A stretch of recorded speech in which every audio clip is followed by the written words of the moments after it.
Have you ever wondered why God wrestled with Jacob in the Bible? And why that moment that he asked him what his name was? Yo, the answers to these questions are so impactful for our lives as children of God. So get ready for some deep revelation which is going to take your life to the next level. Here on Beautiful Roots.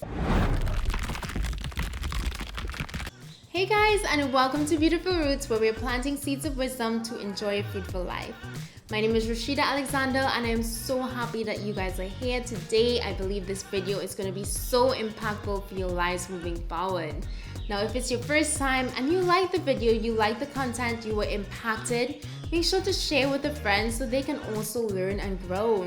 And don't forget to give the video a thumbs up and subscribe to the channel and hit the little notification bell so you get updated when we upload new videos of hope and inspiration. So without further ado, let's get right into it. Now today we're going to take a closer look into the life of Jacob.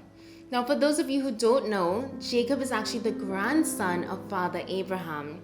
Remember that guy who God promised, I will make your generations great and all the descendants of the earth are going to come through your seed? Yep, so Jacob is actually Abraham's grandson. Now y'all, if anyone was predestined for greatness, it is actually Jacob himself. Before he was even born, God spoke to his mother and said, hey, look, I know that it's customary for usually the older son to lead and rule over the younger. But in your case, you're going to have twins, and the older brother is going to serve the younger, and the younger, which was Jacob, is going to rule over him. And through him, I'm going to make his name great, and all the nations of the promise from Abraham is going to come through your younger son. So said, so done.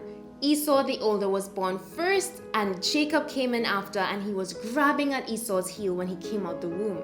Okay, y'all, so this is where I get a little confused because God spoke and he literally said, your oldest son is going to serve the younger. So you would think, okay, well, these parents know that our children are not going to be traditional. Let's put things in place to make that happen. But instead, what do?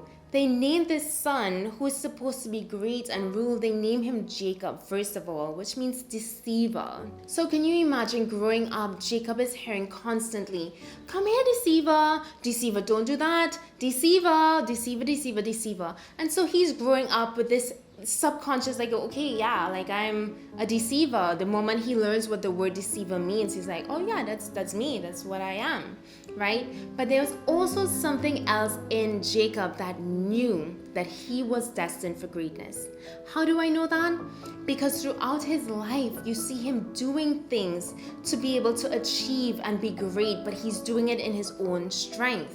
Now, if we look at Genesis chapter 25 and we go from about verses 27, we see the story where Jacob tricks his older brother into selling him his birthright. His brother comes home extremely hungry to the point of death, and he's like, serve me some of your soup, Jacob. And Jacob is like, well, I'm not going to give you any of the soup unless you sell me your birthright right now. So you see here, first of all, the parents didn't put things in place where Jacob would have been the one with the birthright. So Esau still had this birthright, but inside of Jacob, it's like the words of God were resounding inside of him like, no, this belongs to me. I am supposed to be the great one. And so he manipulates his brother into selling him this birthright for a bowl of lentil soup and some bread. Now, Jacob and Esau's father, Isaac, loved Esau.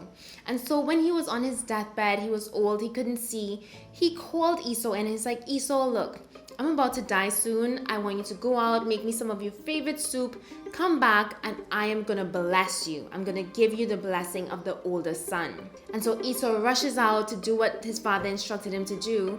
But in the meanwhile, Jacob's mom comes and tells him what's about to go down. So Jacob and his mom now concoct this whole story of like, okay, I'm going to pretend to be my older brother so that I can go in and get this blessing. And so said, so done. They were able to manipulate the father into blessing Jacob as opposed to blessing Esau. Now y'all, can you imagine Esau at this point? He's livid when he finds out that happens. He's begging his father, please father, bless me. Didn't you leave anything for me? How could you do this? And Isaac is like, I just really didn't know. I thought it was you. Because when Isaac asked He said, "Who is it? Are you sure you are my son Esau? Because it sounds like Jacob, but you smell like Esau, and you're hairy. I feel your hair is like Esau." Because Jacob was such a schemer, he put goats and animal skins around him so he can feel as hairy as his brother. And so he lied to his father and said, "Yes, father, it is me, it's Esau. Bless me." And so he was blessed. So at this point, understandably, so Esau was like, "I'm going to kill you, Jacob. Like, run for your life because I am coming for blood," right? So Jacob once again makes up this lie of why he needs to leave his family's home, and he flees for his life. Now, on his way to where he was going, he encountered God. God appeared to him in a dream, and he saw this ladder leading up to heaven with angels descending and ascending. And God said to Jacob, "Jacob, I am the God of your father Abraham and of your father Isaac. Now I am going to make you into a great nation." And God proceeds to give Jacob the promises that he had promised Abraham. But now, Jacob has in his mind, well, I'm so used to doing things my own way. So God, you know what? If you protect me on this journey to where I'm going right now, you bring me back to my father's house safely, you provide for me, give me clothes, give me food, everything I need, then I will consider serving you and making you my God. So Jacob goes on his journey to his uncle, and he gets married, and he goes on about life, and he schemes, he manipulates, he continues doing his thing. And he didn't have it easy because he was also schemed and manipulated, but somehow he prevailed, and he was able to always get what he wanted. Jacob was a go-getter, I'll give him that much. So it comes to the point where things are a little bit soured where he's at, and the Lord tells him, "I want you to move back to where you came from." So now he's about to head back, but he's afraid, right? Because he's like, yo, my brother is still there. I don't know what his situation is. I don't know if he's forgiven me or what that looks like, but all I know is the last time I left there, he was about to kill me. So for the first time in this story, we see Jacob actually humbling himself to pray. So Jacob finishes praying, and Jacob continues to do what Jacob does best. He still plans, he still schemes, he still deceives, right? So he sends a bunch of cattle, a bunch of livestock, a bunch of servants all ahead of him in different camps. He divides his camps into two because he's now like, well, if my brother catches one camp, at least he wouldn't catch both. So he's always thinking, he's always like got his wheels turning, right? So he does that, and then the second thing he does, he's like, well, I'm also going to send all of these livestock and all of these things ahead as a gift for my brother, so that I will come after. And once he receives all of these gifts coming towards him, he's going to be diffused, he's not going to be as angry, he's going to forgive me. And so Jacob does this, and then he gets word back saying, your brother has heard that you're coming, but he's now coming with 400 men. So now Jacob is like terrified. He's like, oh my gosh, what do I do? This is insane. Like, I'm not about to die right now. So now if we pick up in verse 22, we see that, okay, Jacob got up, he took his wives, he took all his servants, and he sent them along to the other side of the stream, and Jacob remained on his own that night. And let's see what happens that night. Verse 24. And Jacob was left alone, and a man wrestled with him until daybreak. So Jacob is there all night long wrestling with this man, right? This man who wrestled with him. That is important to note. And when the man saw that he did not prevail against Jacob, he touched the hollow of his thigh, and Jacob's thigh was put out of joint as he wrestled with him. So Jacob put up a good fight. He was like, I am not about to give up right now. I'm going to continue to struggle. And when the man saw that, he's like, yo, let me show this man who I am. So he hit the socket of his joint. And if you can imagine how painful that is, those of you who've like dislocated your shoulder, imagine the socket of your hip. That joint is so much bigger. Can you imagine how painful that was? And through all that pain, Jacob still didn't let go. So verse 26, the man says, let me go, for the day is breaking. But Jacob said, no, I will not let you go unless you bless me. And the man asked him, what is your name? And in shock and realization, whispering, he said, Jacob, which meant schemer, trickster, swindler. Now this is a very interesting story, Because here we see this man wrestling with Jacob, but Jacob is not about to give up. He's holding on to this man, even when he's in so much pain. When the man was about to leave, you would think if someone's wrestling you and they're about to leave, you'll be like, okay, yeah, just go, leave me be, let me rest, I'm in so much pain. But Jacob said, no, I will not let you go until you bless me. And it's very interesting what the man says next. Instead of pronouncing a blessing on him, he says, what is your name? And in shame, embarrassment, he says, Jacob. My name is Jacob.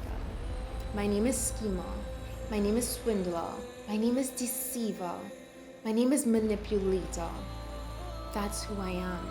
Now, when last did we see someone asking Jacob what his name was when Jacob asked for a blessing? That was his father. When his father asked, is this really my son Esau? Because it sounds like Jacob, but it smells like Esau and it feels like Esau. Who are you? Jacob said, yes, I am Esau. Bless me. So here, Jacob was already blessed. But why wasn't that enough? Why was he then holding on to this other man and bless me, I won't let you go, though I'm in so much agony. I won't let you go unless you bless me, when he was already blessed? Why did that blessing mean nothing for Jacob? Because that blessing was given to him in deception. That blessing was not really for him. That blessing was for someone else, and he stole that blessing. So although he's living his life, and this is actually his destiny is to be blessed, but it was brought about in the wrong way.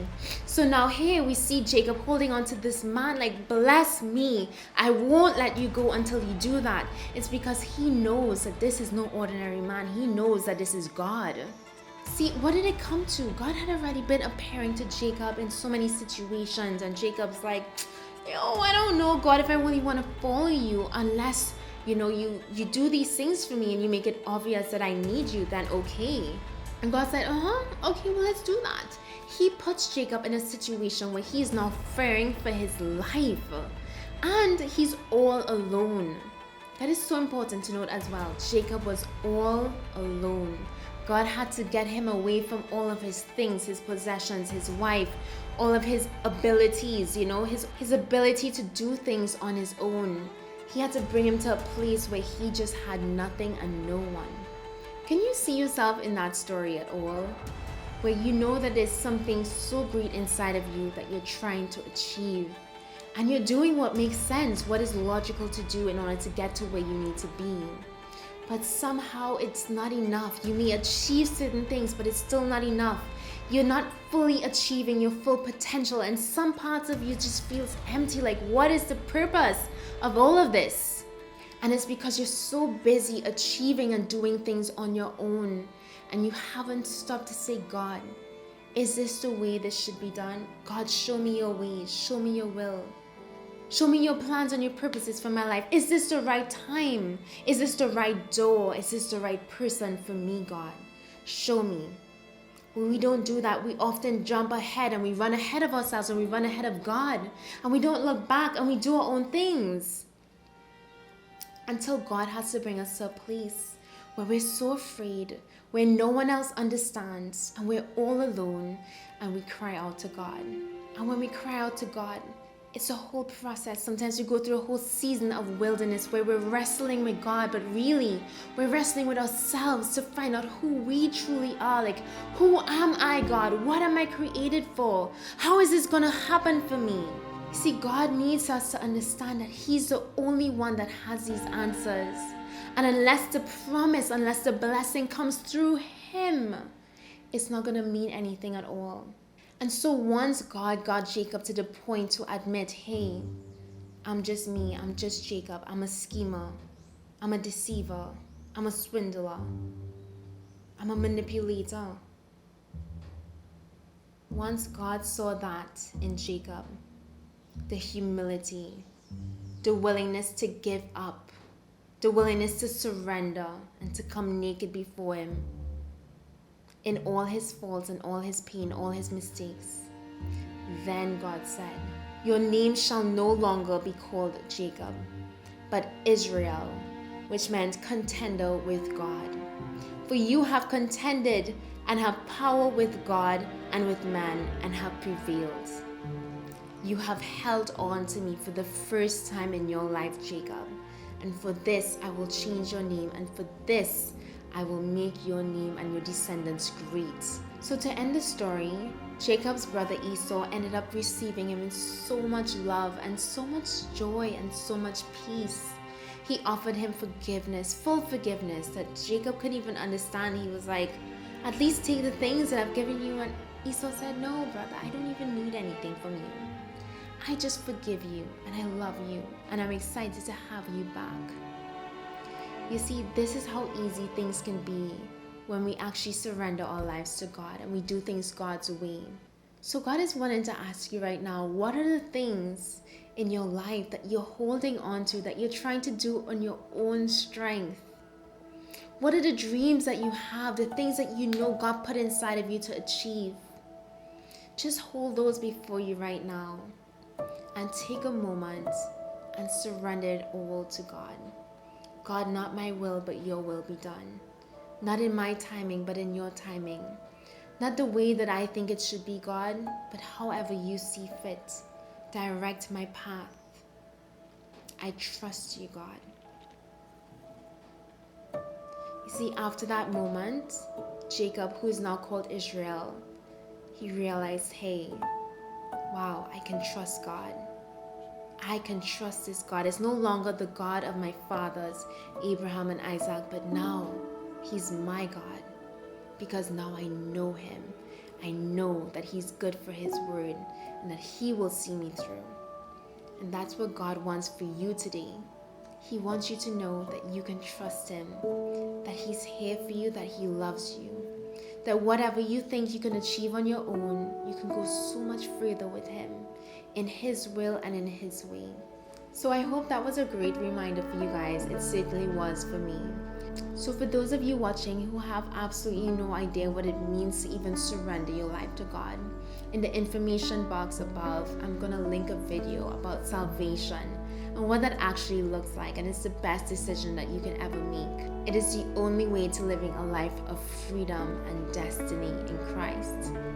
So y'all, I love you so much. Don't forget to give the video a thumbs up, share this video with friends who you think need to hear this message that's going to bless them, and subscribe to the channel if you haven't already done that. And I'm going to see you guys right here on Beautiful Roots next week.